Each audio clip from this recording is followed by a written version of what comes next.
Hi guys, कैसे हैं आप सब। बच्चों, आज जो बात करने वाले हैं एक टॉपिक है जिसका नाम है आर्बिट्रेशन एंड कॉन्सिलेशन एक्ट। ये कॉन्सेप्ट ऑफ आर्बिट्रेशन क्या है? एक बहुत ही ऑर्डिनरी सेंस में क्या हम बात कहते हैं कि देखो, कोर्ट में जाना किसी को पसंद नहीं है। कारण क्या है? ऐसा नहीं कि कोर्ट में जाने का पर्पस बदल गया, कोर्ट वही है। कोर्ट में जानते हैं हम लोग इंसाफ लेने के लिए, बट प्रॉब्लम क्या है? वहां मिलती है तारीख पे तारीख।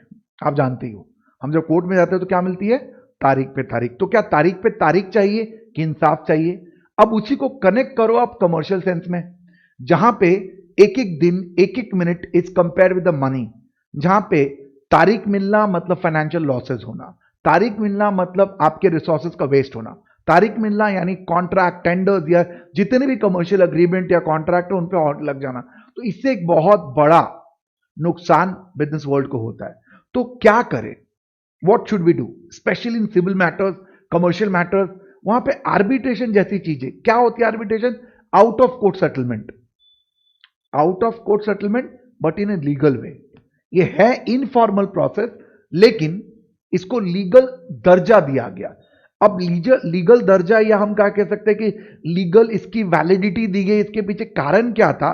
वन लोग उसको मानेंगे नहीं। आप जानते हो, हम लोग आज सिर्फ कोर्ट का फैसला मानते हैं। अब आउट ऑफ कोर्ट का मतलब आज भी ये सेटलमेंट के नजरिए से देखा जाता है।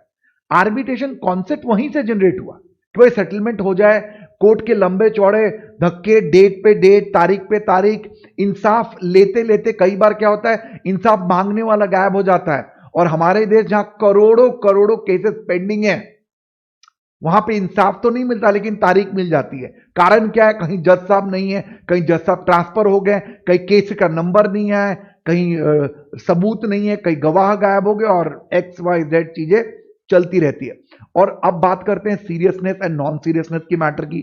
अब सीधी बात है, सिविल और क्रिमिनल दोनों सूट में से कोर्ट को अगर चूज करना पड़ेगा, कोर्ट कौन सा सूट केस चूज करेगा? तो आप खुद प्रैक्टिकली सोचिए, कोर्ट क्रिमिनल केस चूज करेगा, क्योंकि जानो माल से ऊपर तो कुछ नहीं होता। Commercial transaction will fall in secondary category. But business के पॉइंट ऑफ व्यू सोचिए, इट्स वेरी इंपॉर्टेंट। इसलिए बच्चों, आर्बिट्रेशन जैसी चीजें ना एक तरीके के रिफॉर्म्स हैं जिनको हमने अपने लीगल सिस्टम में इंट्रोड्यूस किया है, जिसके थ्रू ना बिजनेस अपना काम बहुत आसानी से कर पाता है। अब ये आर्बिट्रेशन होने का फायदा क्या क्या होता है आर्बिट्रेशन में? इसमें समझो, दो जो पार्टीज होते हैं, जिसको हम लीगल भाषा में कहते हैं पेटिशनर या डिफेंडेंट या एपेलेंट या रिस्पोंडेंट या party one party two, promisor promisee, you can call it by your name. ये दोनों क्या करते हैं? आपस में अग्रीमेंट करते हैं पहले से। आर्बिट्रेशन अग्रीमेंट, ध्यान से देखिए, या तो सेपरेट अग्रीमेंट करते हैं कि भाई हम अगर हमारे बीच में ये डिस्प्यूट होता रिलेटिंग टू द कॉन्ट्रैक्ट और द परफॉर्मेंस ऑफ प्रॉमिस और लाइक दैट, तो हम क्या करेंगे? कोर्ट नहीं जाएंगे, आर्बिट्रेटर के पास जाएंगे। आर्बिट्रेशन करने वाला बंदा क्या होगा? आर्बिट्रेटर। जैसे कोर्ट में जज फैसला करता है, वैसे ही आर्बिट्रेशन के केसेस में फैसला करने वाला बंदा कौन होता है? आर्बिट्रेटर होता है। ध्यान से सुनिएगा। अब आर्बिट्रेटर क्या करता है? वो एक इंडिपेंडेंट बंदा होता है। वो दोनों पार्टीज में से किसी को फाइनेंशियली या मटेरियली या केस रिलेटेड किसी तरीके का इंटरेस्ट उसका उसमें नहीं होता, तो वो इंडिपेंडेंट बंदा हो गया। हाँ, बट चुना इनके म्यूचुअल कंसेंट से ही जाएगा। और अगर ये चुन नहीं पा रहे, suppose they don't have such person, तो क्या होगा? They have to go to the arbitrator, arbitrator tribunal जो हमारी बनाई गई है, जिसको हाईकोर्ट के जजेस चेयर करते हैं। वो क्या करेंगे? आपके लिए एक आर्बिट्रेटर जो उनके पैनल में होता है उनमें से निकाल के दे देंगे, और वो बंदा क्या करेगा? आपके केस को कंटिन्यू करेगा। गल पल्ले बैठ रही है। अब आर्बिट्रेटर जो होता है वो अपनी कार्रवाई करता है, दोनों के पक्ष को सुनता है, सबूतों को देखता है, एग्जामिन करता है, विटनेस बुलाता है, एक्सेट्रा एक्सेट्रा करने के बाद अल्टीमेटली वो अपना फैसला देता है, जिसे हम कहते हैं आर्बिट्रल अवार्ड। आई रिपीट, क्या कहते हैं? आर्बिट्रल अवार्ड, जिसको आप कोर्ट के भाषा में जजमेंट कहते हो। अब आर्बिट्रल अवार्ड राइटिंग में होगा, क्योंकि आपको पता है कि एक तो पहले प्रोसीडिंग इनफॉर्मल है, जिसको भले हम जुडिशियली बैकअप दे रहे हैं, because the award of the arbitrator is binding on the parties. तो अब कम से कम जजमेंट जो है राइटिंग में होगा, जिसमें क्लियरली लिखा रहेगा किसका क्या राइट्स एंड लायबिलिटीज ऑब्लिगेशन है, और फैसला क्या है, कॉम्पनसेशन क्या है, पैसा क्या है, सेटलमेंट का टर्म्स क्या है, और दोनों पार्टी साइन भी करेंगी, उनको एक एक कॉपी डिलीवर भी करा जाएगा। आर्बिट्रेटर इंडिपेंडेंट होना चाहिए। आर्बिट्रेटर का अपॉइंटमेंट भले इनके म्यूचुअल कंसेंट से होगा, और नहीं तो कहां पे आपको पता है ना, आर्बिट्रल ट्राइब्यूनल अपॉइंट करेगी। अब एक और बात ध्यान से सुनो, ये जो आर्बिट्रेटर है ना, वो डिस्क्वालिफाइड नहीं होना चाहिए। अब कौन बंदा डिस्क्वालिफाइड होता है? जिसकी मेंटल कैपेसिटी नहीं होती। सोचिए, जो इंसॉल्वेंट हो, आप खुद ही आप इंसॉल्वेंट हो, आप क्या जज करोगे? आपके ऊपर खुद पे केस चल रहा है, एडजुडिकेट टू बी इंसॉल्वेंट का केस चल रहा है, या आपके ऊपर खुद ही कोई और तरीके का मामला चल रहा है, तो that is not the qualified guy. अगर किसी भी समय केस चलते समय किसी समय पार्टीज को ऐसा लगता है कि नहीं, the guy has acquired disqualification, जरा ध्यान सुनिएगा, जो आर्बिट्रेटर है वो शुरुआत में बहुत सही था, सारे कंडीशन थे और डिस्क्वालिफाइड नहीं था, बट केस चलते चलते चलते मामला सुनते सुनते सुनते ये पता चला कि आर्बिट्रेटर ने डिस्क्वालिफिकेशन इंटरेस्ट अक्वायर कर लिया। सपोज कीजिए किसी पार्टी के प्रति वो फेवर कर रहा है या किसी तरीके का डिस्क्रिमिनेशन कर रहा है, ऐसे केसेस में पार्टी उसको रिमूव कर सकती है। और अगर वो आर्बिट्रेटर कहां का है, ट्राइब्यूनल का है, तो एटी के पास अपील किया जा सकता है और ट्राइब्यूनल उसके अकॉर्डिंगली एक्शन ले लेगी। अवार्ड आर्बिट्रेटर जो देता है उसे बाइंडिंग माना जाता है और कोर्ट्स उसको एक्सेप्ट करती हैं एज अ जजमेंट और उसका इस्तेमाल किया जाता है। अब एक और बात समझिए ध्यान से, ये जो आर्बिट्रेटर है ना, हमेशा ऑड नंबर का होना चाहिए। ऑड नंबर मतलब 1, 3, 5, 7, 9, 11, 13। इसके कारण क्या होता है बच्चों, इवन नंबर्स में फैसले का आपस में क्या हो जाते हैं, टाई हो जाते हैं। अब मान लीजिए दो जजेस है या दो आर्बिट्रेटर है, तो दोनों ने ए ने बोला हाँ है, ए ने बोला ना है, तो फिर फैसला कैसा होगा? तो उस केस में तीसरा arbitrator will preside over them. तो हमेशा आर्बिट्रेटर ऑड नंबर का होगा, इस बात को ध्यान रखिए। अब आर्बिट्रेशन जो होगा एक प्रोसीजिंग होती है, जैसे कोर्ट में होता है प्रोसीजिंग, यहाँ पे विटनेस बुलाए जाते हैं, एग्जामिन किए जाते हैं, सब बातें सुनी, हेयरिंग सुनी जाती है।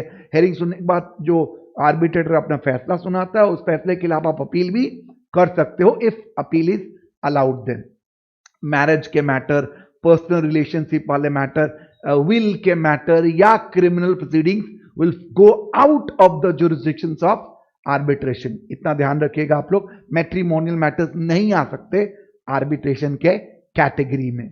इसके बाद क्या जानना होता है बच्चों, एक कॉन्सेप्ट आता है इंटरनेशनल आर्बिट्रेशन। ये क्या होता है इंटरनेशनल आर्बिट्रेशन? इसमें बच्चों जब कोई भी एक पार्टी जब वो आउटसाइड इंडिया की होती है, तो सीधी बात हुई वो जुरिसडिक्शंस बाहर की हो गई, तो then that arbitration is called international arbitration. एक ऑर्गेनाइजेशन का नाम आपने सुना होगा जिसका नाम है WTO, वर्ल्ड ट्रेड ऑर्गेनाइजेशन। बच्चों ये ऑर्गेनाइजेशन आर्बिट्रेशन जैसी चीजों को बहुत प्रमोट करती है, खास करके जब ट्रेड डिस्प्यूट्स होती हैं बिटवीन द कंट्री। क्यों देखो, बट ऑब्वियस है वहां पे कोर्ट को इन्वॉल्व करना बहुत मुश्किल होगा। अब मान लीजिए चाइना इंडिया का मसला है, तो चाइना चाहेगा कि उनके कंट्री में उनका केस हो और इंडिया चाहेगा कि ऑब्वियसली हमारे कंट्री में हमारा केस हो, क्योंकि हम अपनी लीगल सिस्टम्स को लेकर के थोड़े रिजिड हैं कि भाई आप खुद भी चाहते हो कि आप अपने घर के शेर हो, तो you want to fight the battle in your own ground, but that is not possible in case of dispute. तो ट्रेड अगर ऐसे इस तरीके के फुट्स पे रुक जाए तो बहुत मुश्किल हो जाएगी। तो वहां पे international arbitration plays a very pivotal role और बहुत इंपॉर्टेंट रोल प्ले करता है। In fact arbitration in the WTO is very important task, one of the most important task which is taken care. फिर एक कॉन्सेप्ट है ADR, ऑल्टरनेट डिस्प्यूट रेजोल्यूशन। देखो alternate dispute resolution, in fact arbitration is an example of ADR। Yes guys, arbitration is example of ADR। Sir ध्यान से सुनो, arbitration is example of ADR, यानी अगर हम कहते हैं कि ADR, तो ADR का मतलब क्या होता है, अल्टरनेट डिस्प्यूट रेजोल्यूशन, यानी out of court alternative. Traditional तरीका क्या है, कोर्ट में जाओ, केस फाइल करो और wait for the judgment, trial होने दो, केस लगने दो, तारीख पे तारीख लगने दो। अरे भाई ऑल्टरनेट क्या है, आर्बिट्रेशन। तो सर और भी मेथड होंगे, ऑफ कोर्स और मेथड है। इसी चैप्टर में आर्बिट्रेशन कॉन्सिलिएशन एक्ट 1996 इंडिया में जब आया, ध्यान से सुनिएगा, तो आर्बिट्रेशन कॉन्सिलिएशन एक्ट जो है वो आर्बिट्रेशन को कवर करता है एज वेल एज कॉन्सिलिएशन को कवर करता है। एक और कॉन्सेप्ट है मेडिएशन। मैं तीनों को जरा ब्रीफली एक डिफरेंस के फॉर्म में आपको समझाता हूं। आर्बिट्रेशन, कॉन्सिलिएशन, मेडिएशन, जिनमें फॉर्मल जिसको बाइंडिंग माना जाता है वो क्या हो गया, आर्बिट्रेशन। बाकी दोनों को इनफॉर्मल तरीके हैं, इनको बाइंडिंग नहीं माना जाता, इसलिए मैं बाइंडिंग पॉइंट ऑफ व्यू से, बाइंडिंग मतलब इनके फैसले को माना जा सकता है। आर्बिट्रेशन करने वाले बंदे को हम आर्बिटर कहेंगे। कॉन्सिलिएशन में जो बंदा कॉन्सिलिएशन प्रोसीडिंग चलाता है उसे काउंसलर कहते हैं, और मेडिएशन में मेडिएटर कहा जाता है।